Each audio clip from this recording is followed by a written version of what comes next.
bahkan kalau bisa dilipat gandakan lagi.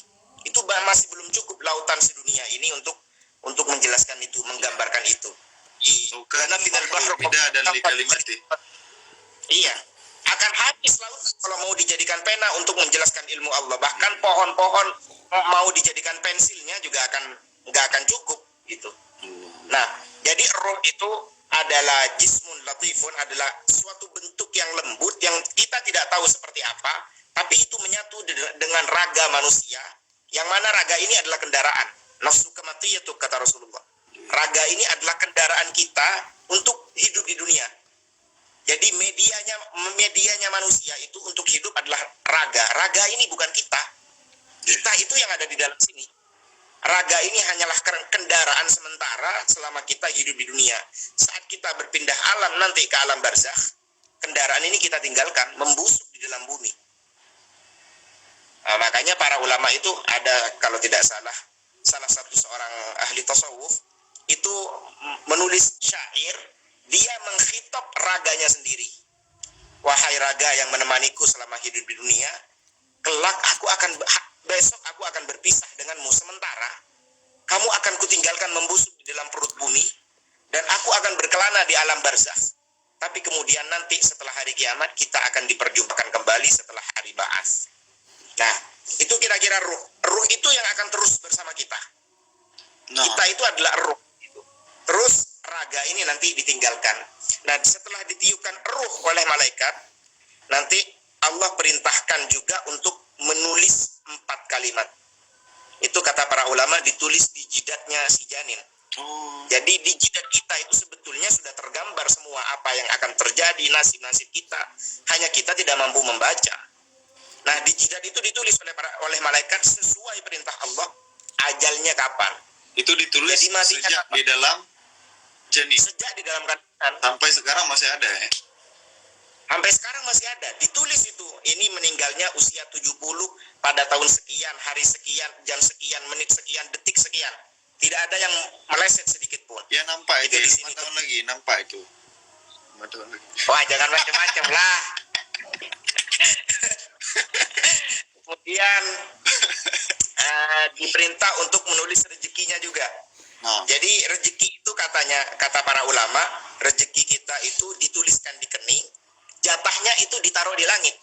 Gitu. Nah, setiap hari diturunkan oleh Allah melalui para malaikat. Setiap hari diturunkan, itu kadang melalui sabab perputaran sabab musabab di antara makhluk hidup. Yeah.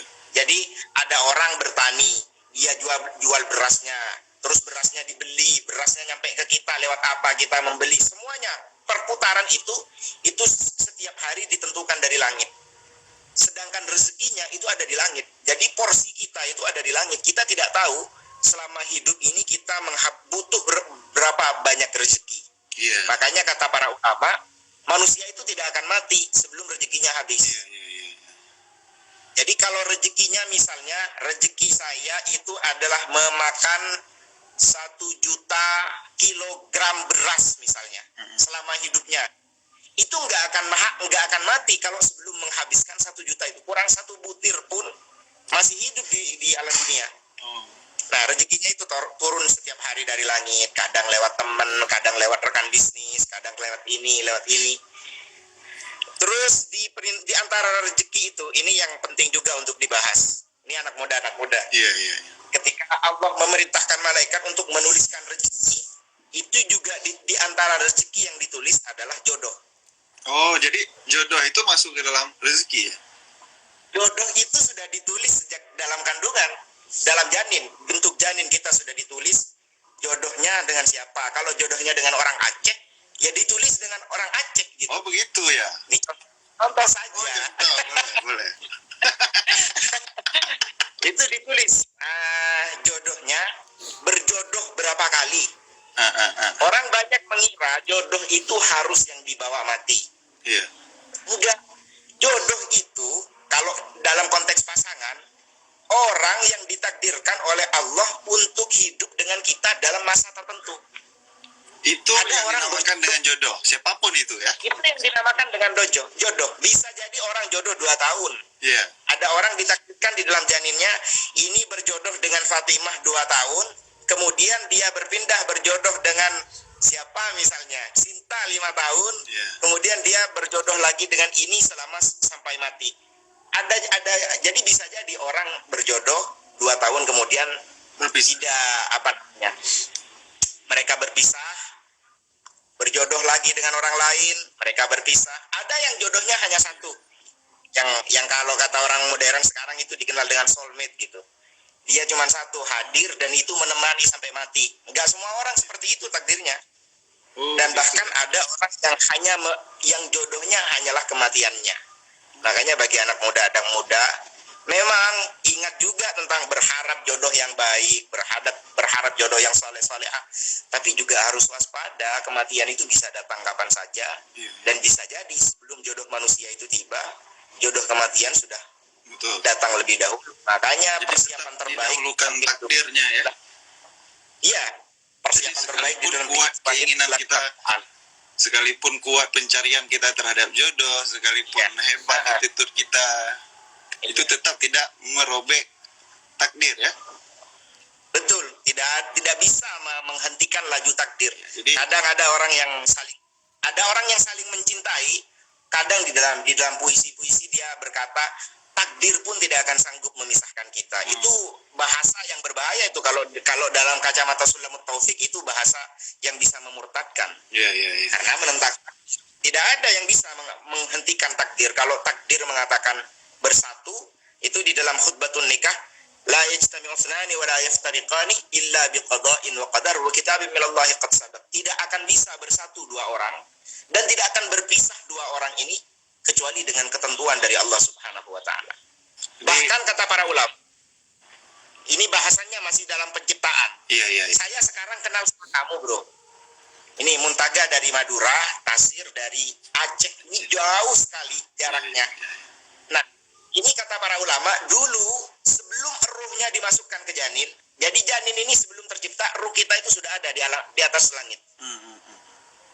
Jadi ruh itu dulu dikeluarkan dari sulbinya Nabi Adam, dikeluarkan oleh Allah ketika dipersaksikan, alastu birabbikum, kata Allah, qalu bala syahidna.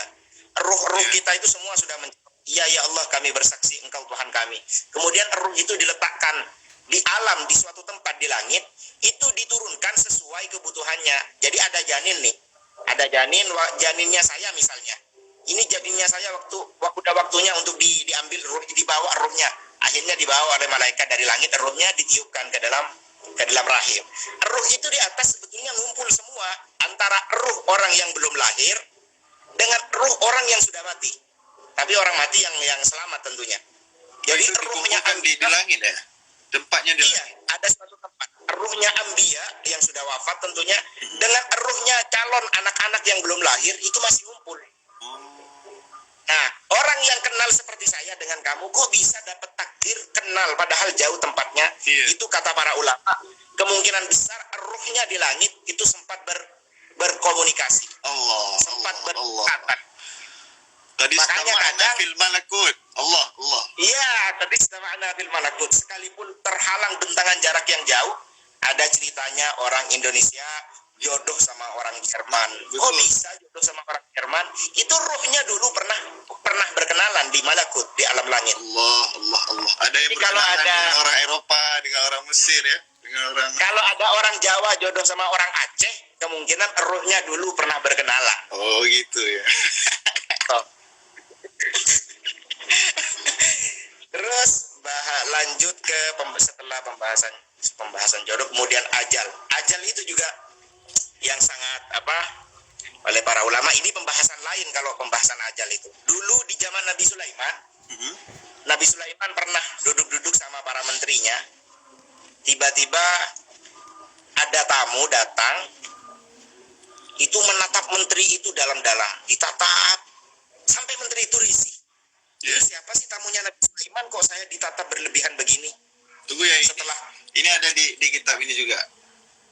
Iya, itu dibaca ya nanti? Iya, nggak apa-apa ya, jelaskan aja. Ini saya jelaskan, saya tunjukkan sama netizen. Bentar, itu dibaca tangan. Saya pikir penjelasan gitu. Nggak apa-apa, lanjutkan aja ya, nanti kita lihat lagi. Yang mau baca nanti ataupun yang mau lihat ini ada di nuktah pertama daripada majelis kaum. Iya. Nice. Oke, itu kan dibahas di pembahasan ajal. Ah. Jadi tamu itu selesai menatap dalam-dalam, dia berdiri dan izin kepada Sulaiman. Ya udah Nabi Sulaiman, saya pamit pergi dulu. Oh mari, kata Nabi Sulaiman. Setelah orang itu berlalu, menterinya bertanya kepada Nabi Sulaiman, siapa Nabi Sulaiman itu kok natap saya dalam-dalam begitu? Saya sampai gak enak tadi ditatap begitu. Kata Nabi Sulaiman, itu malaikat maut. Malaikat maut itu memang biasa sowan ke saya. Biasanya datang dengan bentuk manusia seperti itu. Ya. Kaget dong menterinya. Waduh, saya nggak tenang Nabi Sulaiman kalau saya tinggal di tempat yang ada malaikat mautnya. Aduh, pernah ditatap Ya, terus malaikat maut. mana? Iya, kamu nggak perlu takut, kata Nabi Sulaiman. Ajal itu yang nentuin Allah, bukan malaikat maut. Kalau belum Iya. ajalnya ya wes, nggak usah risau. Kamu kemanapun ya ajal pasti ikut. Pokoknya saya nggak tenang kalau tinggal di bumi di mana ada malaikat mautnya. Orang itu salah, padahal malaikat maut itu hanya datangnya dengan wujud seperti itu. Malaikat mautnya sendiri, kata para ulama, itu melihat dunia sebagaimana lelaki melihat piring. Iya. Jadi dunia bumi itu bagi malaikat maut hanya seperti piring kecil di hadapan seorang lelaki besar. Jadi enteng untuk mencabut nyawa dimanapun. Itu hanya wujudnya saja ketika bertamu ke Nabi Sulaiman dalam wujud laki-laki. Padahal dia lari kemana saja di bumi ini, nggak ada tempat yang nggak bisa didatangi malaikat maut. Dia maksa ke Nabi Sulaiman. Pokoknya saya minta Nabi Sulaiman keluarkan saya dari tempat ini. Akhirnya Nabi Sulaiman itu di antara mukjizatnya adalah seluruh makhluk di muka bumi ini tunduk padanya. Nabi Sulaiman panggil angin.